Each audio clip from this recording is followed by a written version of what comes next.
Hey, everybody, how you doing?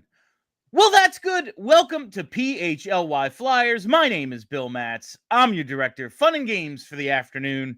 Joining me today, not only do we have Philadelphia's #1 hockey beat writer, Charlie O'Connor, we also have Broad Street Hockey's own Kelly Hinkle. Happy draft eve, fam. How are we all doing today? Can't wait for this to be over. I just want to know. I just want it over and want to know what they did and be able to talk about that and just have all the speculation over. Yes. But we're going to have a lot of fun today. We're going to go through some CBA stuff for real quick because that's always a barrel of laughs, you know, collective bargaining agreements. Charlie's got a 7-round mock draft of all the Flyers' potential picks. A little bit of pick predicting Charlie did. We're going to look at that. And it has come. It is time for the best names of the draft, the most extensive work I do in draft prep. It is going through the 1,600 pages of the EP draft guide and finding the absolute best names in this year's draft.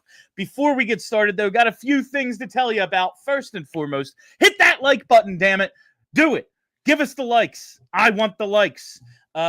Speaking of things that I like, it's the draft party tomorrow night, Chickies and Pete's, 7 o'clock in South Philadelphia. Us and Broad Street Hockey putting on our premier event of the year.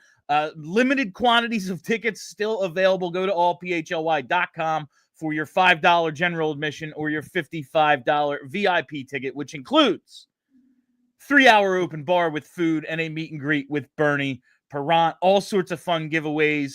I've been talking to the Snyder Hockey Foundation. They're going to have some cool stuff for our giveaways and raffles. Kelly has been working hard to put this thing together, her and Vince. This is really Kelly's baby. So I'm looking forward to it. We got like hours upon hours of live shows coming up for Friday and then Saturday as well. So come on out to the Friday night draft party at Chickies. And we have a Die Hard sale. Charlie, how many? I think Alex just tweeted out, Alex Appleyard. Is it 20? How many draft articles alone are there on PHLY.com? I don't know. 26 or something insane like that? I don't know. We've been pumping out so many. I've been editing so many Alex stories. Like, we've had so many articles coming out. I don't know how many, but it's been multiple articles a day for the past week, I would say. If you want to learn about these guys that the Flyers might take, you want to be knowledgeable about the draft, this is the place to go, and it's only $36. It's the Make Your Move sale. I have another article coming out today, which is my top 50. That'll be later this afternoon. My top 50 draft prospects in this draft. So if you're looking for a list to follow along with, tomorrow in day one and even into day two, because it's top 50. So there'll only be 32 guys taken in the first round. That'll be out later this afternoon. And then I'll have my draft primer, which will be the as comprehensive of a breakdown of what I've been hearing, what the Flyers might do, what their approach is likely to be. That'll be out tomorrow morning as well. And then obviously tons of analysis of the draft. So we're going to have so much. Charlie, I don't think it's a coincidence that you're putting out your top 50 and your draft primer. Little inside baseball here. Charlie and I, after today's show, recording a mock draft where we're going to go back and forth. Not a coincidence that this isn't going to come out until after I make all my selections. Charlie doing nothing to help me in this mock draft. Exactly. You'll be able to find that on the YouTube page, like, I don't know, later today or something. Brenda usually knocks this stuff out pretty quick. All right. Before we get into all the other stuff, Kelly, you have not been with us in a little bit. Trevor Zegras, thoughts? Well, I don't want to go too long because this is several days old and you guys have been talking about it forever. So I'll just say it's good. It does seem... I like it.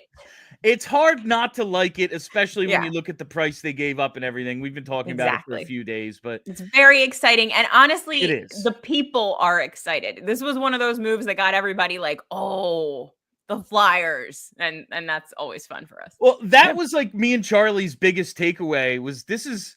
Since the michkov pick, the most universally accepted, like, I don't know, if you don't like this, I don't know what you like. Yeah, you're just trying to hate everything. Like, yeah, there's a risk in everything. Maybe it doesn't work, but he's got a year left on his deal. The biggest piece you gave up was Ryan Poehling, and he might be awesome. Like, I don't know, seems worth it. I'm excited. All right. It looks go ahead. Bill, I want to spend about as much time as we just spent on Trevor Zegras on the CBA.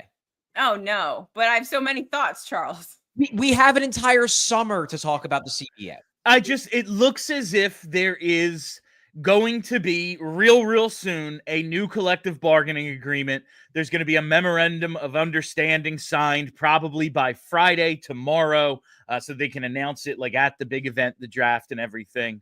Some interesting stuff happening. Max contracts going from 8 if you re-sign to 7 and 7 on the open market to 6. I think that's interesting, closer to the NBA thing. But I think the biggest piece, and we can get into a lot of this, like Charlie said, the rest of the summer, 84 games coming up, 84 regular season games. Because you know what they say?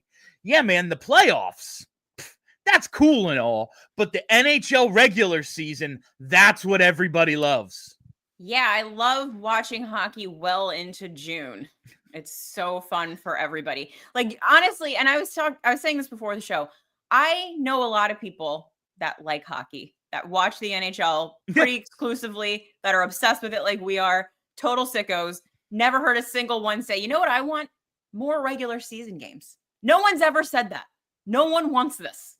It's terrible. I hate it. They are 2 more pre and posts for me. They are taking away 2 preseason games, so it's kind of going the NFL route. Exactly. That's cool. I can ignore those though. Like, I don't really have to watch those. Yeah, I do. I'm not talking about you. I'm talking about me. But like, I just, the league is now at 32 teams, and it's going up. Like, we're gonna hit 40. Another thing we all need. We're gonna hit 40 like the next CBA they sign. Why not? If the playoffs are the thing that matter most, and the playoffs are where the owners make all their money, why not have like a play-in round or something? Like, expand. Bill, you don't think they're going to do that too? I don't Not know. This CBA, but I guarantee you they're going to add more teams to the playoffs. They should. Like, there should be some sort of other thing. Right now, half the teams get in, and that's the lowest for any sport.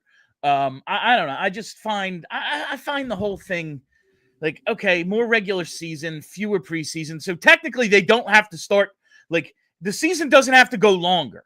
You can just start at the same time you would, but those 2 games, like the preseason ends 3 days earlier and the season doesn't go any longer. But I also don't have a problem with watching hockey on June 20th because, like, I don't know. What the hell else am I doing? I just don't care. Like, I think that's where I'm like truthfully, because what's going to happen, which is what always happens with these things, is people chatter, complain. And then when it happens, it's like, well, whatever. It's not like I'm going to stop watching hockey because there's 2 more games. So this just strikes me as a waste of everyone's breath. And in reality, the big news here is just that there's not going to be a lockout, which is great. I don't care. I truly don't care. We can get into the minutia of the impact of 7 years versus 6 versus 8 in the summer. We can complain about the 84 games. There's not going to be a lockout. They're going to agree on a deal. We're in hockey labor peace mode right now, which is great. I don't care about any of this stuff right now. I'm in draft mode. Complaining is never a waste of time. I will do it constantly. Also, I am a little disappointed. Like, everything that I'm seeing so far doesn't seem particularly pro-labor. It all seems very skewed pro-ownership, which I hate. It's anti-big market. Everything that I'm seeing, that too, stuff that hurts us now that we're finally going to hopefully be competitive again. But we have plenty of time to get into that. A lot to tackle in terms of draft stuff today. So let's lead it off with this. Last night, I saw an interesting tweet from Elite Prospects Cam Robinson.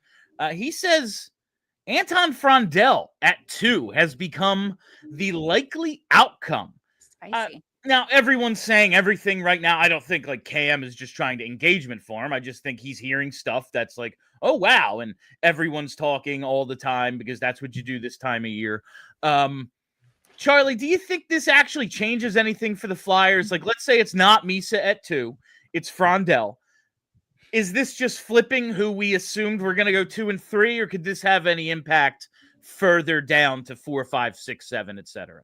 I would be shocked if Chicago at 3 would pass on Michael Misa after the San Jose Sharks presumably take Frondell. I just can't see it. I can't see it happening.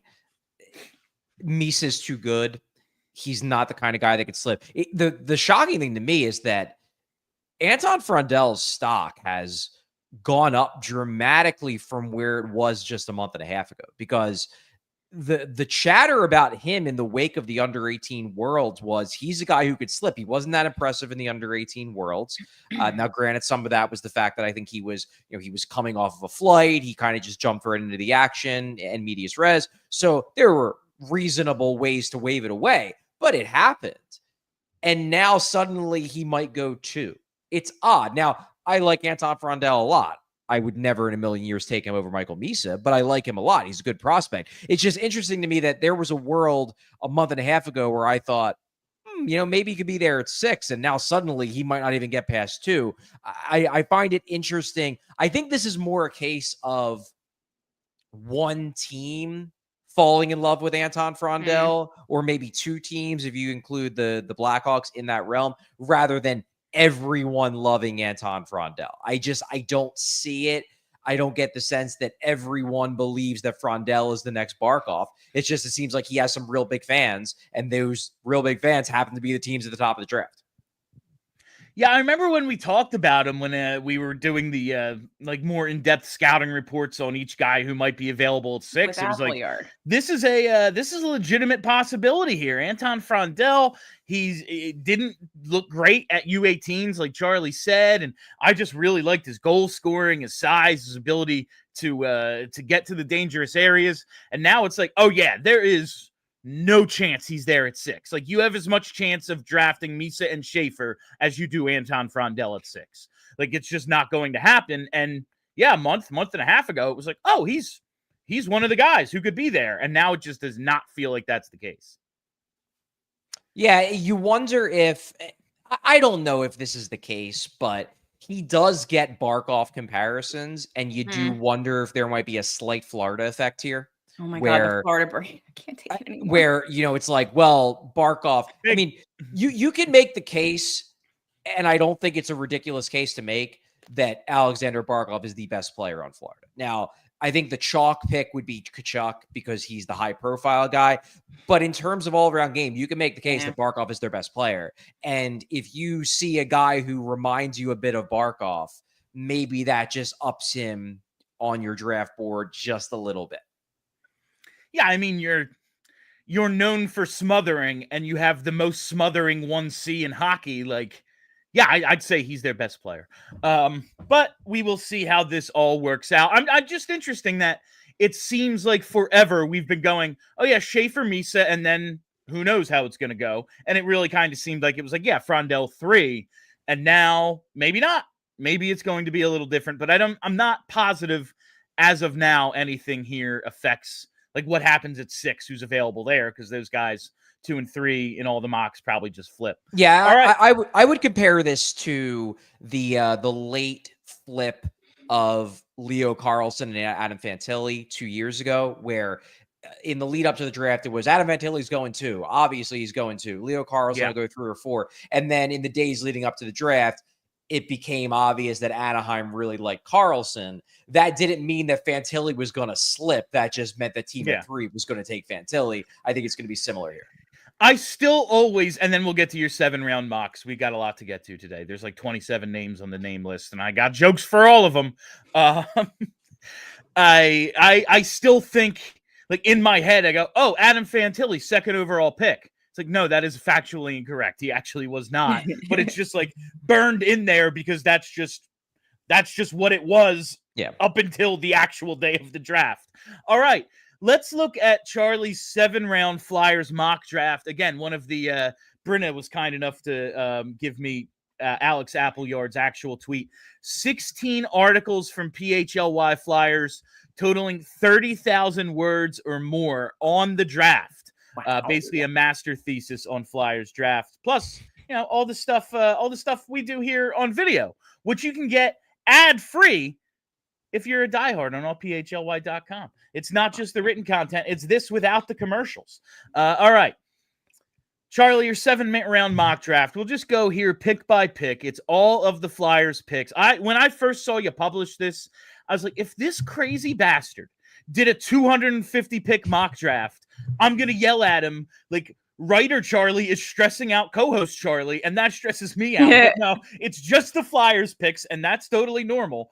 So we will start at number 6, and you have them going with Brantford center Jake O'Brien. And that is, I think, one of the 3 guys it could potentially be with Higgins and Brady Martin. You have them going Jake O'Brien here. What is it that you think they love about O'Brien? Well, I think that he is the most likely guy to be their pick at 6. I don't think that is a guarantee by any means. Obviously, a lot of this depends upon who's taken above him. It seems like, as you mentioned, that Misa, Frondell, and Schaefer are going to be the top 3 in some order. 4 and 5 are going to be the key. You know, who those teams take. Cam Robinson actually tweeted out, maybe O'Brien could shake things up in the top 5. There's an assumption that Desnoyers is not going to be there. Brady Martin's been linked to Utah. So, there's a lot of different ways this could play out. O'Brien might not even be there at 6. But I just get the sense, based on the people I've talked to, based on my read of the Flyers' preferences, that O'Brien is the most likely to both be there and be the guy they like. I've heard over the last 48 hours that the Flyers scouted him pretty heavily over the final, 6 to 8 weeks of the season. They obviously have the connection with Jay McKee. Jay McKee is the head coach there, and he was teammates and friends and still friends with Danny Briere, so they got a connection there. And you just get the sense from the other teams. The other teams, people around the league seem to think that O'Brien is one of the Flyers' top choices. I just get the sense that that is the emerging consensus, that O'Brien is likely, but there's a lot of questions on Higgins. Some people think the Flyers are completely out on him. Other people are like, not so fast. Scott Wheeler presented the possibility that maybe the Flyers zeroed in on O'Brien because they didn't think there was a chance Higgins would be available. And then if he's available, they might pivot. That's possible. There's obviously been chatter about Brady Martin. I heard from a pretty reliable source yesterday that the feeling among teams around the Flyers is that, in terms of in their proximity at 6, is that if the Flyers have to choose between O'Brien and Martin, the feeling among the other teams that the Flyers would choose O'Brien. So that makes me feel like O'Brien is more likely than Martin. That said, if O'Brien's gone and they just don't like Higgins, maybe they would take Martin. So there's a lot of different permutations, a lot of different ways it could play out. But based on what I've heard, it just seems like O'Brien is, if not the favorite, I don't think I would go so far as to call him the favorite. But I would say that if I was setting odds, I would probably put O'Brien with the best odds. So can I just make a general comment? Just because I've been watching you guys all week talk about this stuff and all of these mocks that have been coming out. It seems like there's 50 of them a day.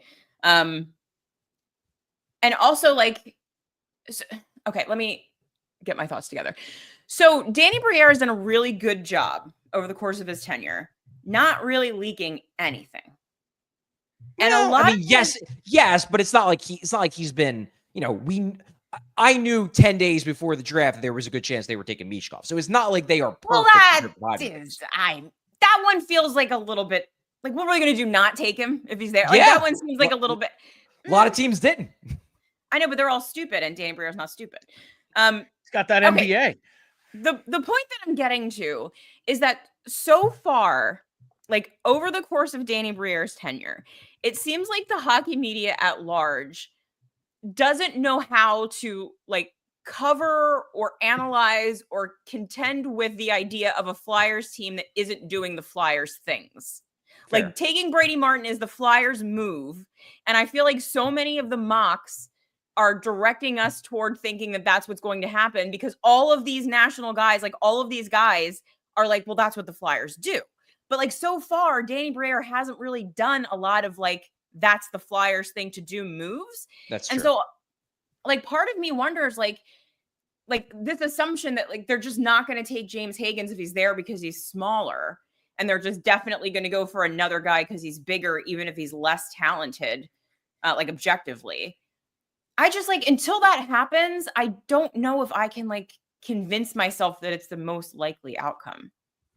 Because I just think like nobody can wrap their brain around the idea that the Flyers aren't going to do Flyers things. I think it's fair to say that Briere at times, his front office, has taken advantage of the perception that the Flyers are going to go after traditional Flyers players.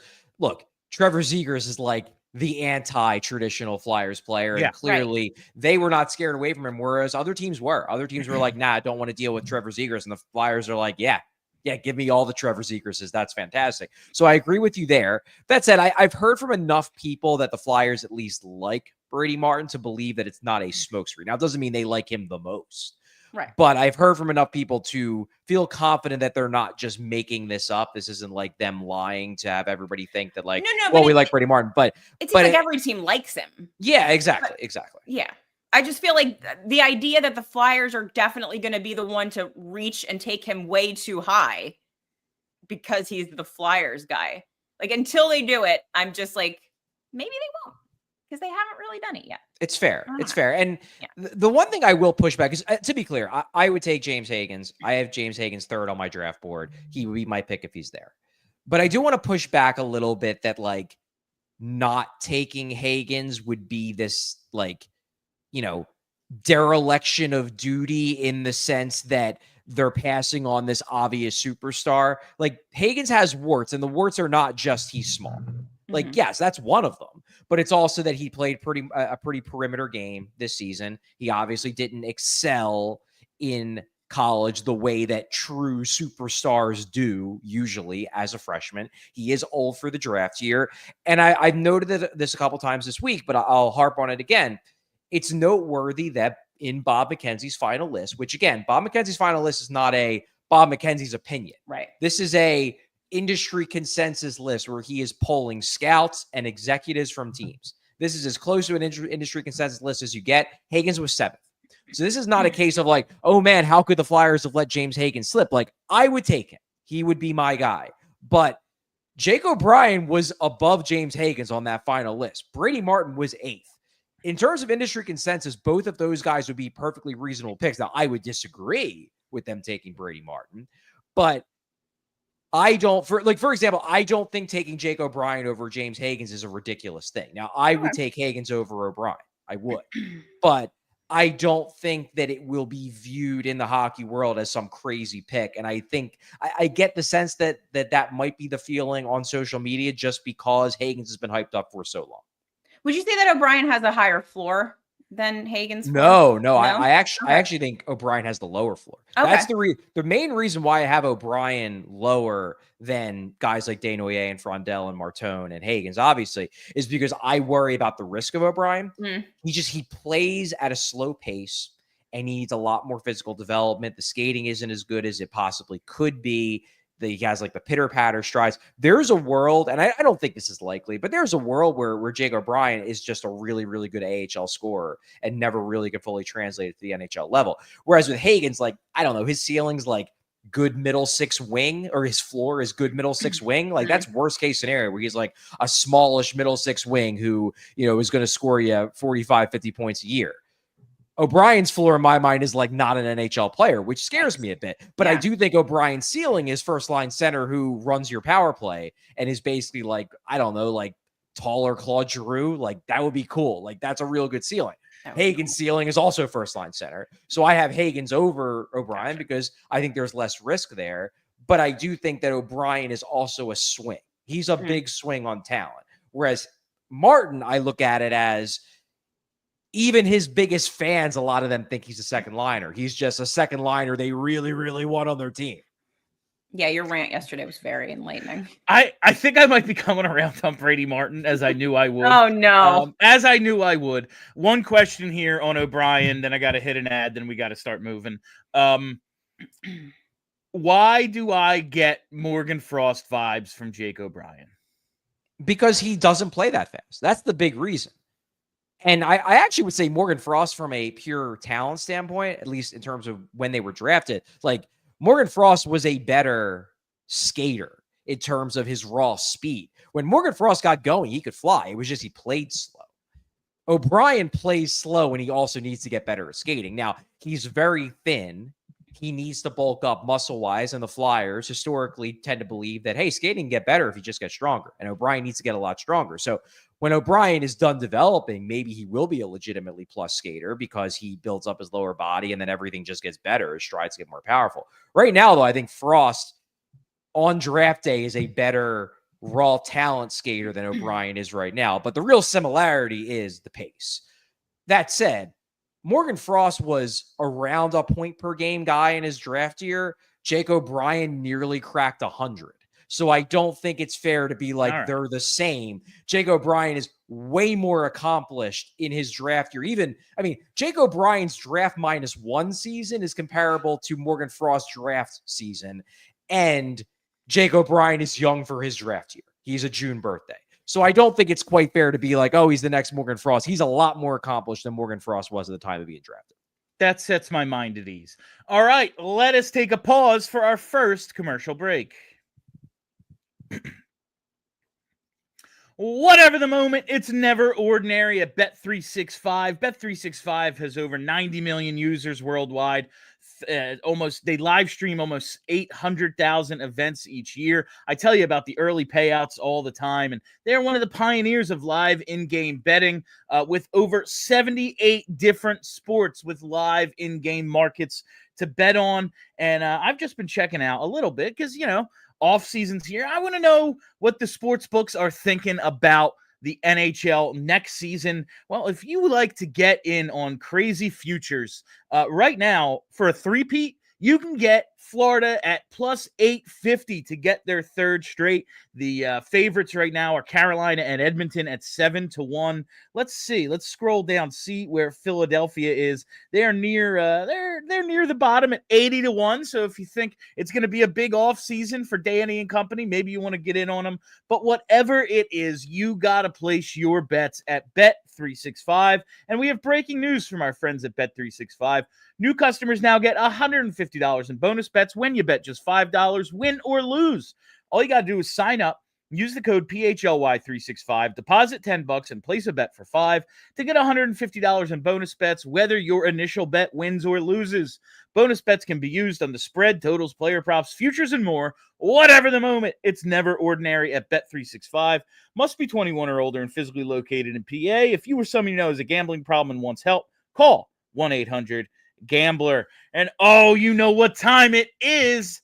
Kelly, were you aware that just 12 hours after a shower, a man's Grundle odor level is a 5 out of 10? Wow. Well, that's pretty bad. 12 hours, that's not too long. Let's say you shower at night, the next day, you're at work the next day, and it's basically been 12 hours. Well, with Mando, that is not the case because Mando is a clinically proven full body deodorant that eliminates odor for up to 24 hours and controls it for up to 72. And it is safe to use on your whole body. And when we say whole body, we really mean it. We're talking pits, we're talking balls, we're talking thigh folds, belly buttons, butt crack, and feet. Because it was created by a doctor who saw firsthand how normal BO was being misdiagnosed and mistreated. And he came up with this full body deodorant that's safe to use on the full body. And it is always powder and paraben free. And it comes in a variety of scents like Bourbon Weather and Mount Fuji. So make sure you take advantage of Mando's offer right now. Mando's starter pack. It's perfect for new customers. It comes with a solid stick deodorant, cream tube deodorant, 2 free products of your choice like the mini body wash and deodorant wipes, and always free shipping. And as a special offer for our listeners, new customers now get $5 off a starter pack with our exclusive code. That equates to over 40% off your starter pack. All you got to do, you got to use code PHLY at shopmando.com. That's PHLY at shopmando.com. And please support our show and tell them we sent you. Smell fresher, stay drier, and boost your confidence from head to toe with Mando. All right, Charlie, let's look a little closer at your the rest of your 7-round mock draft. I want to do your the other 2 first rounders together. At 22, Cole Rezhny, and at 31, Vaclav Nestrasil. What do you like about either of these guys? Yeah, well, Rezhny is one of my favorite players in the draft. Yes. I love him. This was a little bit more of maybe a wish fulfillment because I would really enjoy watching this guy develop. He's super high hockey IQ guy, and they love that. They love guys who think the game at a high level, who just see the game so well. Had an unbelievable second half of the season where he really, really got rolling, scored a ton of points. He's smallish. He's not an elite skater, but he has all the other things the Flyers really like in prospects. I think Bill Meltzer actually mentioned on one of the Flyers Daily episodes that he thinks the Flyers like Rezhny and that he could be a potential trade-up option in the teens. I would do that in a heartbeat. I mean, if you come out of this draft with one of, let's say, Desnoyers, Hagens, or O'Brien at 6, and then you get Rezhny, suddenly I am no longer at all worried about their center situation. Obviously you'd love to get a Connor McDavid, but if you have, one of those top guys and Rezhny and Jet Luchenko and Trevor Zegras, I'm feeling real good about their future down the middle. So that would be kind of my dream, is they get a guy like Rezhny. I also like Braden Coots a lot too. He'd be another guy I'd be interested in as a potential trade-up option. Another guy who I believe is going to stick down the middle. But Rezhny is one of my favorites. As for Nestrasil, Alex Appleyard reported a few weeks ago that the Flyers were heavily scouting Muskegon in the USHL this season. Now, that's the team where Ivan Rabkin joined when he came back over from Russia. So my initial assumption was, that's who they're looking at. And I wouldn't be surprised if that is who they were initially heavily scouting, because I suspect they were, at least at one point, heavily interested in it. They might still be. But Nestrasil is also on Muskegon. And I do think the Flyers want to bulk up. I think they want to get some size in this draft, and I think they want to get some mean size in this draft. Guys who are big, but also guys who bring some physicality, bring some nastiness to the table. Nestrasil does that. He's 6'5". He needs to fill out, but he throws hits. He plays with energy, and he had a real good second half. He's intriguing to me alongside guys like Shane Van Sage, who I really like, and then Prokhorov, who is the big Russian, who's also physical, the big Russian winger. Those three guys are intriguing to me as late first, early second round options if the Flyers want to try to get a power forward project type. And I just think Nestrasil is interesting because I know they've been scouting that team, and he's on that team. With your first pick in the second round, you have Alexander Zerhovsky. Do you think he's still a you published this a few days ago. It feels like he's one of those prospects with helium, Charlie, as you like to say. Do you think he's actually going to be available at 36? Well, he might go in the first, and I like him enough that I would take him in the first. I like him a lot. I did hear that, in comparison, I believe this was in an article that Scott Wheeler at The Athletic wrote this morning or yesterday. There's so many articles, it's hard to keep track of when they were published. But Zhuravsky, in addition to Prokhorov, they were both at Dan Milstein's camp, which he has right before the draft. That was late last week. Wheeler apparently heard that Prokhorov really impressed, whereas Zhuravsky, while he didn't flop, it's just that teams came away thinking like, man, he's going to need a lot more work physically to truly bulk up and be NHL ready. So maybe that blunted a little bit of his momentum and has him more possible to go in the early second round. Look, a team could certainly take the swing. He's a very exciting guy. He's one of my favorite prospects in the draft. Alexander Zhuravsky is. But as we talked about with Corey Proman a couple weeks ago, there are some teams that just will not take Russians. They will not take Russians because they haven't seen them, because Russians aren't going to the major tournaments anymore ever since the Ukraine invasion. So there are fewer possible teams that will be willing to take the swing on a Prokhorov, on a Zhuravsky. Maybe that slips one or both of those guys into the early second. And I think if that does happen, I suspect the Flyers would be interested. Well, with 3 second-round picks remaining, now. Why wouldn't you? For now, that's we're doing this with the understanding that I will be shocked if they pick 22, 31, 36, 40, and 48. I will be very, very surprised if those picks are just made. Yeah, but as of now, this is the information we're working with. So this is how we're going about it. I want to jump up to who you have with the third and final second round pick, because you have them taking a goalie in the second round, Semyon Frolov, out of the MHL, the Russian Junior League. Why is it you think they go goalie here? I think they're going to take a goalie. Always I do. Goalies. They didn't take a goalie last year, and I think that was a one-year aberration. Yeah. They've given Zegras and Bjarnason a chance to percolate a little bit, but going with a goalie in the second or third round, 2 drafts after you take 2 goalies, that strikes me as good timing, because they'll get a read on what those guys are while this guy who they take this draft is still developing. Look, there's been some scattered talk about the Flyers maybe taking Joshua Ravensburg, who is the generally accepted to be number 1 goalie prospect. He's 6'5". He's got a ton of raw ability. But I do wonder if the Flyers could go the Russian route, because, again, speaking to what I said a few minutes ago, there aren't as many teams going for those guys. And I know a lot of teams think very highly of Frolov. There's another Russian goalie, Andrianov, who Alex Appleyard really likes. I think he might be Alex's favorite goalie in the draft, period. But I do wonder, again, the Flyers are one of those teams where they're willing to take Russians. Is this a way to get a goalie who maybe they view as a first-round talent in the second round because they have less competition for these guys? And I do suspect the Flyers will be interested in going goal and not having a second straight year where they don't take a netminder. To be clear, Charlie, this is your mock of what you think the Flyers would do, not what Charlie O'Connor would do. Correct.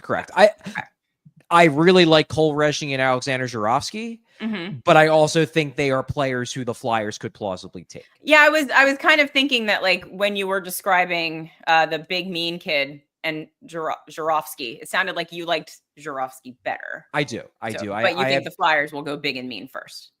Well, I just think it's something they want. And I could see Prokhorov. Corey Proman has mocked Prokhorov to the Flyers a lot. He's been a popular pick. So I tend to believe that Corey probably has some information that the Flyers are at least intrigued by him. I haven't heard anything specifically linking the Flyers to Prokhorov, but I tend to trust that Corey isn't just blowing smoke when he links someone to the same team in multiple mock drafts. Just real quick on Frolov and the Russian goalie thing. We did hear, I think it was Brent Flair. Was it the day he and Briere met the media? It might have been that day when they just mentioned, okay, you have Zegras over there. And he just brought up, they're really good at developing goalies over in the KHL and in that system. So, that's another thing where, all right, we have Zegras over there. We have Bjarny turning pro. We're not really sure what we're doing, but there might be an immediate block at the NHL level with Ersson and whoever else they sign or trade for this summer. And they're not afraid to leave a guy over there to let them develop because they think, honestly, they usually turn out okay. So that's another thing to keep an eye on. With the last 4 picks here, you have 2 guys who we're going to talk about a little later on the names list, which I'm excited to do. Any notes you want to put out about any of these guys before we move on? Malte Voss, Philippe Velou, Luka Radivojevic, and Petteri Rimpinen. Ranko's kid. So wild. Indeed. Well, Rimpinen's a favorite of Alex Appleyard. He was actually included in the Sleepers article that we published, written by Alex this morning. He really likes him. He's an overager. He's a redraft guy. He was passed over last year, but was really impressive in the World Juniors last winter and did a really good job in the Finnish Pro League Liga this season. So he would be an intriguing guy. He's small, but hey, at some point, you just got to take swings on guys with numbers and guys with results. So he'd be intriguing. Malte Voss, I like. He's another physical defenseman. Also, he plays for the same program that Jack Berglund plays for in Sweden. And Brent Flair has noted that he likes that program. It's the same program where when Flair was with the Wild, where he took Joel Eriksson Ek and Jonas Brodin from. He likes that program. He thinks they develop young players really well. So if Voss is there, I could easily see him being a fit because of the Flair connection with that Swedish program. Philippe Velou, he's your classic good production in the queue, but he's 5'9". So why not take a swing on a guy like that in the late rounds if he slips? Justin Poirier was a similar guy like that last year where he had 50 goals in the queue, slipped all the way to the 5th round. Our buddy Dr. T took him in the 5th round with Carolina. Maybe the Flyers could nab a guy like that, a little small skilled guy in the 5th round. So intriguing there. And then obviously taking Brankos could be fun. Yeah, and it's expect that. Honestly, this is the pick I'm most confident in, Charlie. The one where they take Luka Radovojevic. Yeah. And another Muskegon guy. So they probably saw a lot of them. It's very upsetting to me that the Flyers of my youth, that their children are now playing in the NHL. It's very upsetting. Kelly, these kids who were born the year I graduated high school, it's really effing with me. It doesn't make any sense because we're only 27 years old. I don't know how this is possible. I'm 17. I haven't even graduated yet. Exactly. And yet it was 20 years ago. Anyway. Makes sense. Anyway, all right, before we get to my best names prospect list, and you can read all of Charlie's stuff at allphly.com, and you can do it for real cheap right now. $36 for the year. Sign up. Listen, I know the Eagles won the Super Bowl. I know the Sixers picked third last night. I know the Phillies are perennial contenders. I know the Flyers are in the grand scheme of things in this city. So let's bury those other sports. Let's bury the other beats and have all of the diehard signups while this sale is going on be coming from the Flyers. How great would that be? At least we win something. Yeah, at least we win something. We lost the draft lottery, but we can win this. All right. Before we get to my stupid names list, it's my stupid list of great names. Before we get to that, let's take our last quick commercial break. I got to tell you about Rothman because I want to talk about getting you back to what you love, especially this summer. It's activities season. Whether you're biking by the Schuylkill, chasing your kids through the sprinkler, or finally tackling that hiking trail, it's tough when your body doesn't cooperate, and that's where Rothman Orthopedics comes in. From aches after a pickup game to old injuries flaring up on summer adventures, Rothman's team of experts is here to help. They're here to help with evidence-based care and a community to restoring your mobility and a commitment to restoring your mobility. They'll get you back out there and back out there stronger than ever. Don't let pain put your summer on pause. Visit rothmanortho.com/PHLY to book your appointment today and get back to doing what you love pain-free. That's Rothman Orthopedics getting you back to summer. Rothman Orthopedics getting you back to your summer game is their mission. It's going great for me.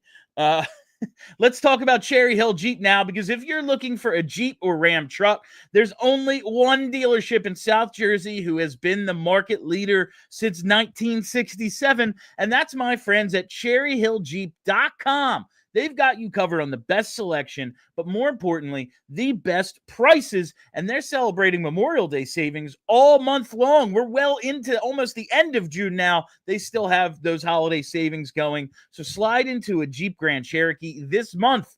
Not only is it the most awarded SUV ever, it was also named Motor Week's best midsize utility vehicle for the past 2 years in a row. That's in addition to being a 2024 IIHS top safety pick. Or you can pull away in the most luxurious and functional pickup truck on the market today, the 2025 Ram 1500, which just received the most coveted award in the pickup truck industry, 2025 Motor Trend Truck of the Year. So stop in today, tell them PHLY sent you, and receive an additional $1,000 for your trade-in. I know people buy Jeeps and Ram trucks elsewhere. I just don't know why. Drive home in your new Jeep or Ram truck today, just minutes from all bridges, or available online 24/7 at cherryhilljeep.com. I really think they've taken Mitsubishi away from me, quite honestly. I think How dare they? I think we only get Jeep and we only get and Kia now. I don't. It's because it's the Cherry Hill triplex. Yeah. But I think I only get 2 of the 3 now, and it's because I can't. It makes sense. I can't pronounce their company name. Well, it's great. So I mean, if Mitsubishi is the ones who are like, get this guy off of the reeds. Stop. This guy's a moron. He doesn't know how to say our name. He's illiterate, clearly.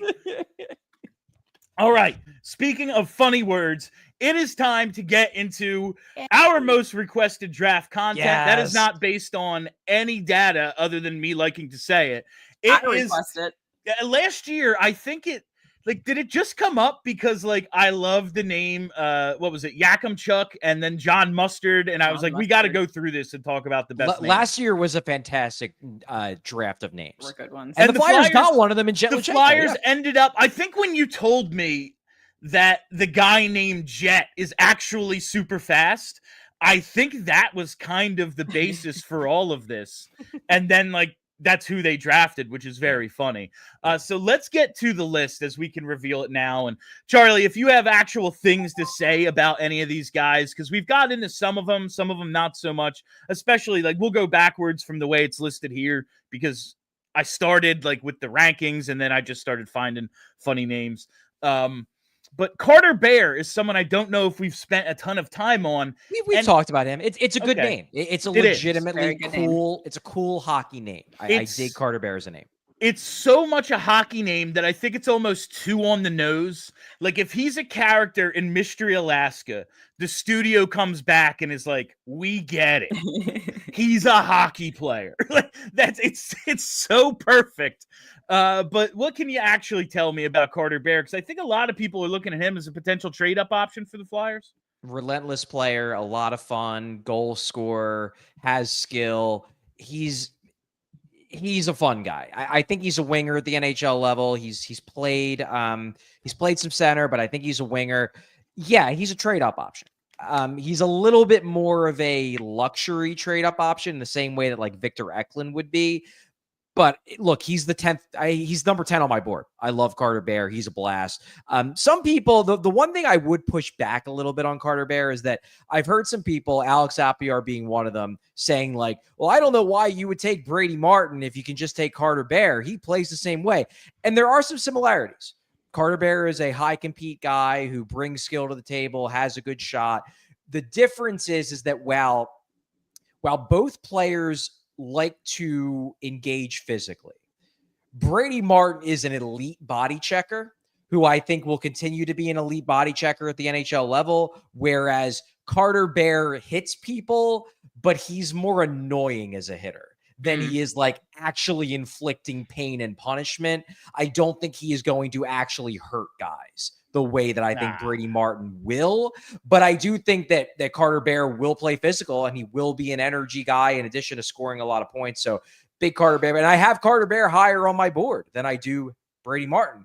But I don't think it's as simple as like, well, just take Carter Bear instead of Brady Martin. Like, nah, Brady Martin hurts people. Carter Bear will annoy people. I think that's the difference between the two.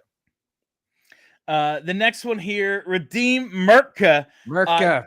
Just because I love a 2-syllable but 1 vowel name, it's like good. Mrka, but there's only one vowel and it's at the very end. I just find that it's kind of a badass name, like Radim Mrka.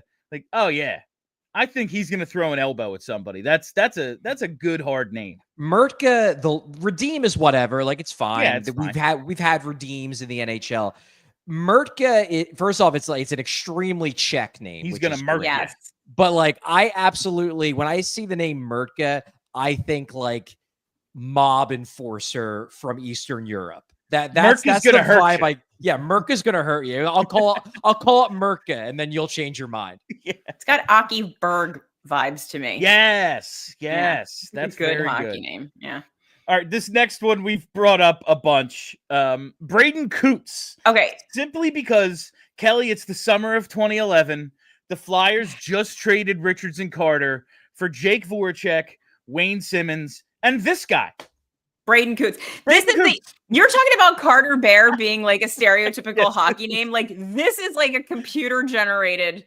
Like if you asked ChatGPT, what is the most hockey name? Braden Coots. This is it. No, go ahead, Chuck. I just think with this one, it's a good name. Don't get me wrong. I really, really like Braden Coots, the player. Yes. But is it a good name in no small part because we follow and/or root for the Flyers, and it's basically just a combination of Braden Shen and Sean Couturier? No. That's what makes it great. Yeah. This is a WHL draft ass hockey name. Like, it totally is. Yeah. A 100% stereotypical. Your rich white parents named you Braden Coots. Like it's just like this kid could do nothing else in his life. With Braden. Especially Braden spelled this way. Yeah, way. Total WHL. Like, no Y, no just A. It's BRAEDEN. Yeah. I just find that hilarious. It's too much. One of the early the fun of them taking Braden Coots and then him joining a team with Sean Couturier, like that would be very fun. Like what the hell do they call them? Like, do you take away the captain's nickname? Or do you have to call this kid something else? Like, Cooter. Cooter Burger. Yeah, like you have to call him something. I kind of want the Flyers to draft this kid just to see how that gets handled. One of the early contenders when I first started thinking about this list for the best name, Joshua Ravensbergen. It's a cool name. Just because it keeps going. Yeah. It just never stops. It just keeps going. Like Ravensburg in. Like I just keep thinking of Mr. Deeds and Winchesterton Fieldville, Iowa. Like that's just what I think. And the way the name keeps going, like, all right, Ravensburg, and it's more. You're like, okay, this is going the burger route. And then all of a sudden it deviates into Ravensburg N. Yeah. Like it's just awesome. I want to see this written on the back of a jersey. Yeah, I was going to say, it's going to be one of those that's hard to fit on the back of a jersey. Yes. And he's a goalie, which just like, I love it when goalies have cool names because they're already the center of attention because they're the person who stops the puck. This is a cool name. I dig Joshua Ravensberg. I want to see it like he's a single digit number goalie. So the name is like, has to be wrapped around it. Like that's what I envision when I look at this. They do have the big shoulder pads though. So that might make it easier. Yes. Charlie, this is someone I don't know if we've spent much time on.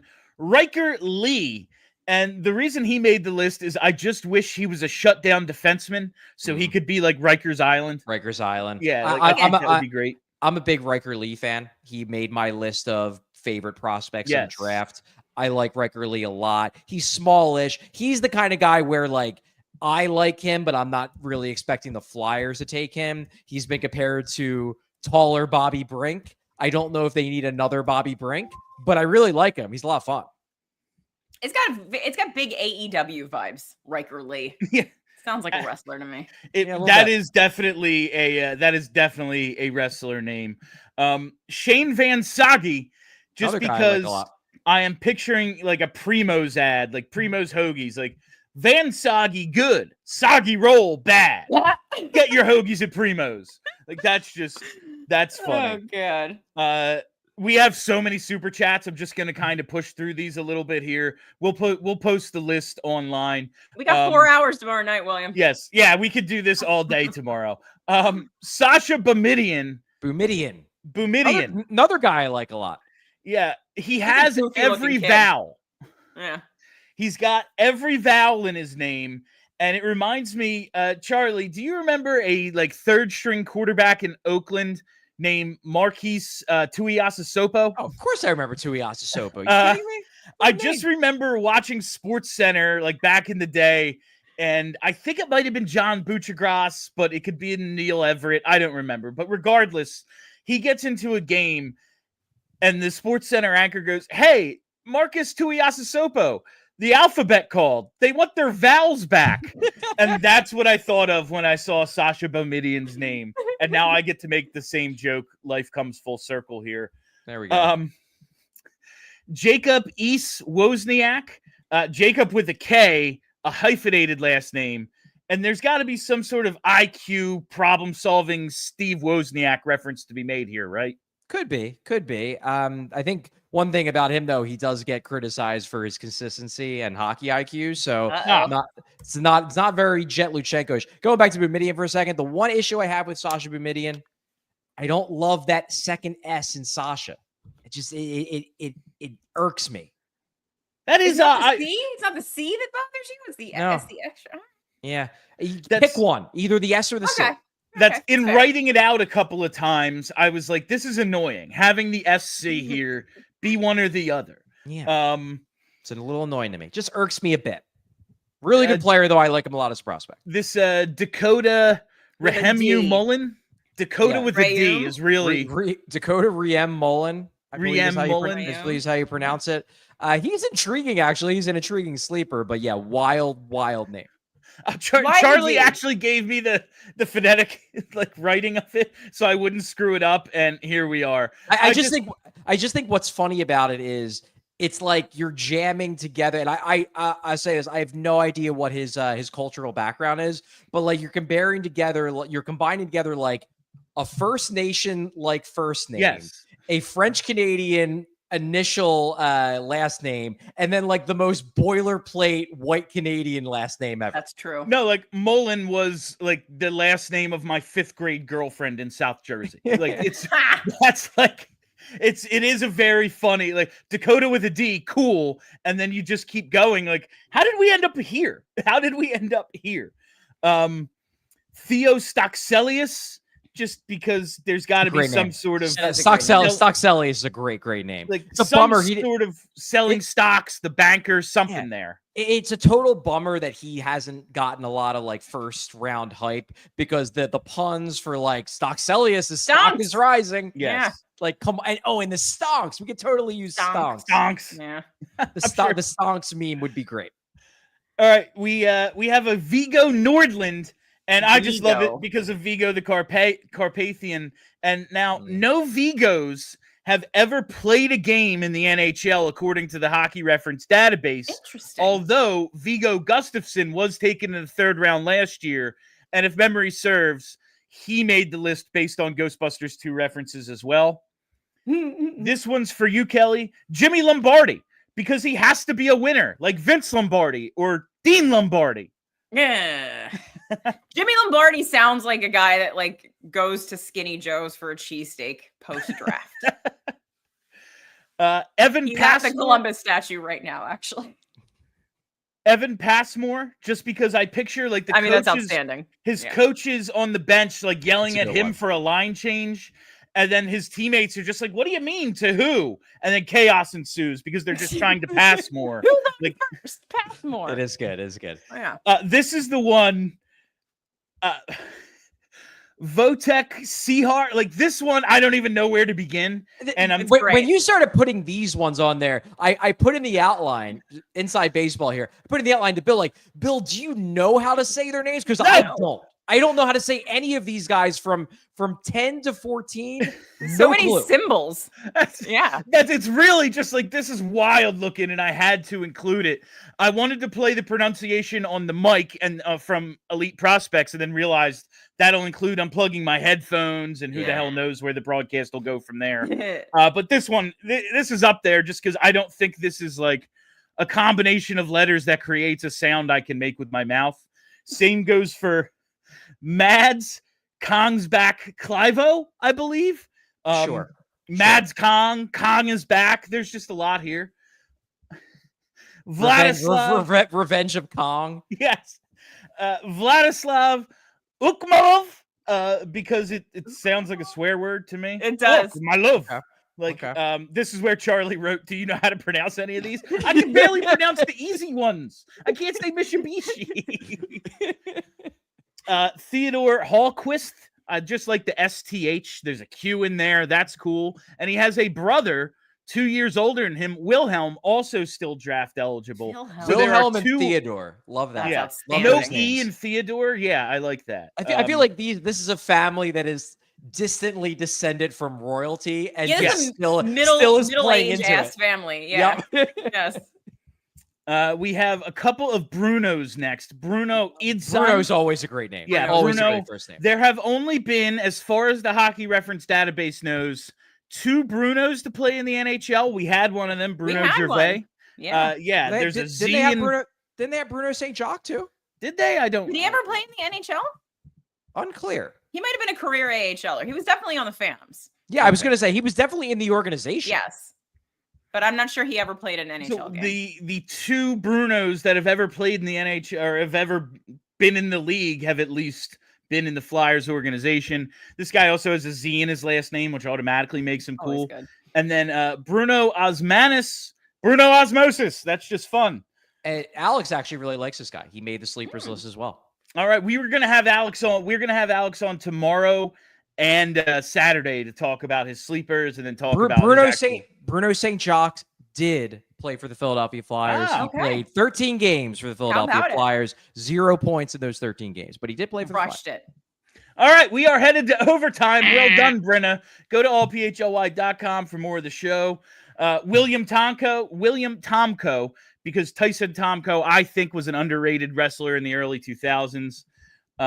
This next guy, I believe, I think this might be my number one. This is up there. Måns Goos is great, but Ivan Kachenko.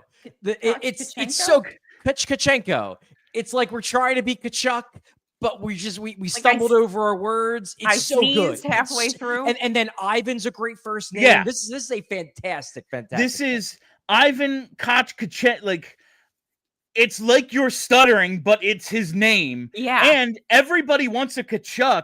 Now you basically get both. It's two of them. A Russian Kachuk, even better. And it's, you get everything here. You get everything you'd ever want. Zeb Lindgren. Everybody needs a Zeb. And this is obviously Dolph Lundgren's Appalachian cousin. Nathan LeCompte, because LeCompte is the best cover band in Sea Isle. This next one's up there for me. LaCosta LeCompte. Okay. Yes. Okay. Cash Coke? It says either Cash Kosh or Cash Coke, and both are great. That's true. You can go Cash Kosh Bagosh or the Dealer, which would be ideal if he's a playmaker. Yeah. Oh my God. If he's a playmaker, the Dealer is a great name for him. Outstanding. There is Love Harenstam, a goalie named Love. That's cool. And he's got that little cool colon thing over the A in his name. I am not culturally diverse. Don't understand other languages. Sorry for calling it a colon. And my number one name, it is Måns Goos. It's just so freaking funny to me. Måns Goos is so good. Måns Goos. What a name. Måns Goos. And what I will say is that Måns Goos does also play for that organization in Sweden that Brent Flair likes. So Måns Goos could happen in the later rounds. Bring him home. Bring me Måns Goos. Bring me Måns Goos. Come on, Danny. Come on, Brent. All right, we have like an unending number of super chats today, so we're just going to try to bang these out. Thank you all for your support. All right, Brenna, start hitting us. All right, JH, 371 days, boys. Let's go. Feeling it in my bones. Listen. He's not. I think he wants to stay, but it's not 100%. That's all. All right, let's hit this next one from JH. Rah, rah, rah, eat the rich, long live the proletariat, I suppose, in reference to the CBA. Yeah. Oh, right. Yeah. All right. It's honestly, I don't like that it doesn't serve the big market teams, but we got plenty of time to talk about that. From Gary B. Hey, PHLY fam, let's go Flyers. I want Hagens. However, it's unlikely. Yeah, I don't know if it's the likeliest outcome, but I think it's well within the range of possible ones. It could happen. So too. Yeah. Okay. From Alex Biscardi. Besides Trott's comments, how interested do the Preds seem in Hagens versus others? Is there a good chance they pass? Yeah, right now, I would say that the buzz for Nashville is that they might like Martone. That is the current buzz, because it seems like a lot of people are pretty confident Martone isn't falling out of the top 5. That would be interesting because Nashville needs center so bad, but it does sound like they like Martone a lot. I've always been skeptical that Nashville would let Hagens go by them, but reading Chris Peters' article, he seems confident that Hagens is not going to be taken into the top 5, and he's usually pretty plugged in. So Hagens isn't a Barry Trotz type guy. That said, they need a center and they need skill. So for me, it would be a no-brainer, but it does seem like the winds are blowing in the direction of them not taking him. I am just a little surprised that, like, the Predators seem like the team that would go Brady Martin. Like, maybe they will. There's been so much, it's Utah loves him, the Flyers love him, Boston wants him. Like, that makes sense, sure. But I just feel like Nashville is right there with them in terms of a guy they would really appreciate, but who knows? All right. Let's see here from MK. Told the wife I'm excited for this Friday because of the draft. Realized mid-sentence that's our 10-year wedding anniversary. Yes. Whoops, love the show. Priorities, MK. Priorities, that's correct. Hey, MK, if you're in the area, there's no better place to celebrate your anniversary than Chickies and Pete's in South Philadelphia. Go to allphly.com. If you come and it's your anniversary, $55 open bar. If it's your anniversary, I will buy you one drink. All right. Let's go to the next one. That's fun, though, MK. That's great. Go Flyers. Michael Kulovic. Seems to be a debate on Jet going back to the OHL is better for his development. Statistically speaking, not much of an improvement, 24 versus 25. Thoughts? This is like a full show topic. This is a full show, Michael. I I guess I give you credit that you are still like pondering the development of Jet Luchenko a day before the draft after the one they took Jet Luchenko. I appreciate I it. would say this year, developmental wise for Jet was a little weird. He obviously spent some time with the big club, went back, then was in at the World Juniors. It was one of the reasons why I was opposed to him making the team. I wanted him to have a full, as close to interrupted season as possible in juniors to further develop his offensive side of his game. Instead, he bounced around because of everything that went down. I think he's NHL ready.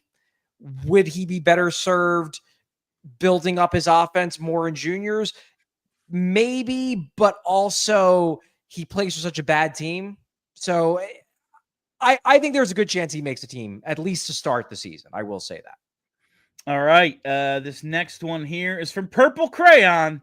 Here's some money for Bill's McQueen jersey. Still on the McQueen train. Oh, you know what? Roger McQueen should have made the list. That is a really great It's a good name. That's a major omission on my part. I think Yeah. we've talked about him so much it's become normal. But like Roger, badass first name. It's a movie star name. Badass last name. It's just Yep. cool. Like that's It's a just cool it's less cool. It's less funny than it is just cool. Yeah. It's a cool name. All right. Next one here from Lyndon49. Congrats to Charlie. He was just named the president of the Jake O'Brien fan club. Just busting balls no matter what. A good player is coming here. Yeah, Lyndon really likes Brady Martin and seems Yeah. on Jake O'Brien. I flipped them, but look, I'd rather have Hagens than both of them. I can't believe this is where it's gone. I think my preferred list is Hagens, Martin, and then O'Brien. Okay. Well, you were never super high on O'Brien. I don't know, man. Yeah, like if you're a playmaker like that, I want you to be able to freaking skate. That said, like it's not as if Claude Giroux skated like the wind. I understand that comparison. I don't know. He was just special. I don't know. They're going to get a good player. I think that's what matters, and that's what Lyndon said. All right, next up we have Corey. Is there any chance they go after Regensbergen or another goalie with a high pick? And I think we tackled that. Like I have seen mocks where they go with Ravensbergen with 22 or 31, and I've seen mocks where they use one of the many second-round picks they have on a goalie. So I think it's very much in the realm of possibility they spend a top 48 pick on a goaltender. I would agree. All right. Next one here from Matt C. With Chicago shopping their pick, is there a world that Danny tries to make a move on it? Would 6.22 and Tippett be enough or even worth it? Seems like first off, no. Secondly, I don't know where you're hearing that Chicago's shopping their pick. I don't think they're shopping their pick, especially. I think, as I said, I will say it until I run out of breath. Top 5 picks never get traded. Now, will there be a year where they get traded? I'm sure there will be, but it so rarely happens. You should not bank on it. And just like, why would they're not good? They're a very bad rebuilding team.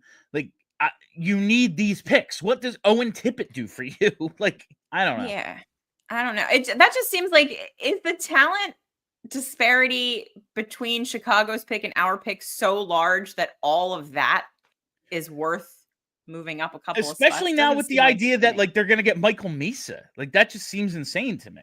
Yeah. All right. Let's get to the next one here from JW Novak. Charlie, Bill, and Kelly, let's set a floor of expectations. If you had to say at 6 anybody but, who is the name you'd least want to see there? Well, I think you all know who I'm going to say.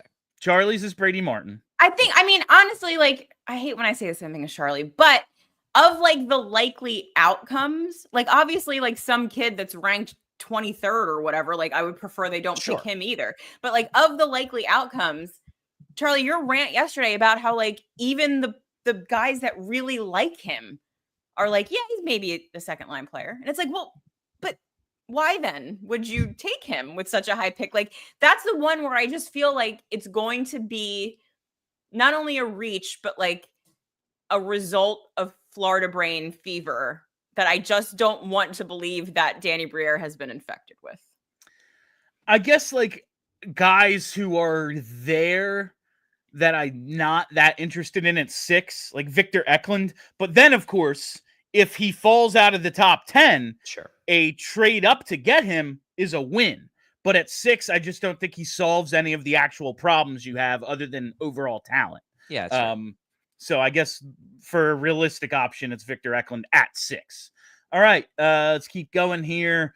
From Marco Belcher, 5-hole. You sure you want to give me 3 hours free drinks when really good or bad things could happen during or in draft? Gritty Chia Pets this year again.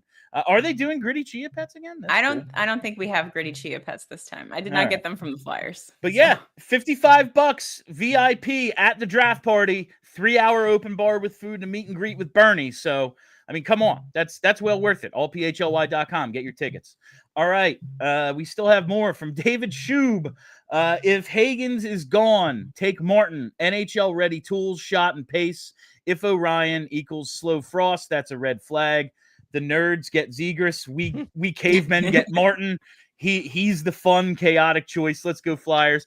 David, I am coming around to that line of thinking. I'm sure I'll like him if he's here. I mean, if he's Mike Richards, I'm going to like him. Yeah, like Mike Richards is my favorite Flyer ever. Yeah. So if he's him, great. But like, I don't think there's any guarantee that he has point-a-game seasons or 30-goal years. You know, that's kind of the issue. All right. JW Novak again. The Merkinator. I'll be back checking. Yeah, that's Merkinator is a good. That's good. Solid. He's got it's a badass name. It's a good name. Next one here from David again. If most players left in this tier only have 2C upside, take the heavy hitter who is entertaining. I think a lot of people are coming around to Brady Martin. I had somebody who I respect in my mentions, a Buffalo fan, basically make that case to me yesterday. And I think my disconnect is I don't evaluate the other guys in this tier as just having 2C upside.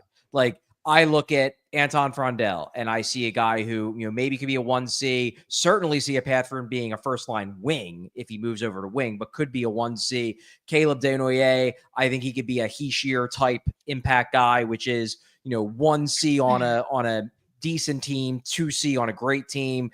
Porter Martone, I think, absolutely has first-line wing potential. Jake O'Brien, I think, has first-line center potential, just higher risk. Roger McQueen, I think, has first-line potential, just higher risk. So if I agree that everybody after Misa was just second-line ceiling, I would agree with that. I just think higher of the guys in that tier. I think higher of their ceilings than some people do. So if you think that everybody left is going to be 2Cs at best, then yeah, take the fun guy. I think higher of the guys around Martin's ceiling. All right. Next here, JW again. Ravensburgen, Nevermore. No, it's another good one. It's a really good name. It's a good name. All right. From JW again. Jeez, Novak. This is where all the super chats came from. It's all from JW Novak. Sasha should have been doing them during. Sasha Bomidian works if he's a chirper. I get it. Like he's sassy. Yes, he's sassy. Okay. Yeah, that's decent. All right. From Marco again. Charlie, since you're not busy, can you find out if Parker Hagen will be back with the Phantoms? Just kidding. Maybe you'll get rest in July after free agency. Definitely. Thanks for all the work. Yeah, we are. He goes to the cottage in August like everybody else. That's the second half of July through August is when F Around Fridays are coming back. Movie reviews are coming back. We are shutting it down like the league does after July 8th or something. Okay. That's it. We did it. All right. We didn't even go to 20, which is what I kind of expected today. Thank you all for listening. Thank you for hanging out. If you haven't already, you got to hit that subscribe button. Follow us right here on YouTube. Make sure you set that reminder bell so you get notifications whenever we go live. Follow us on Twitter at PHLY_Flyers and follow the podcast wherever you get those. And get your draft party tickets. Time is running out. 7:00 Friday, South Philly Chickies, $5 general admission, $55 VIP. Whatever you do, you don't want to miss our biggest event of the year. All right, that's it for us. I am Bill Matz. That is Kelly Hinkle. That is Charlie O'Connor. Till tomorrow, be excellent to each other. We all silly like the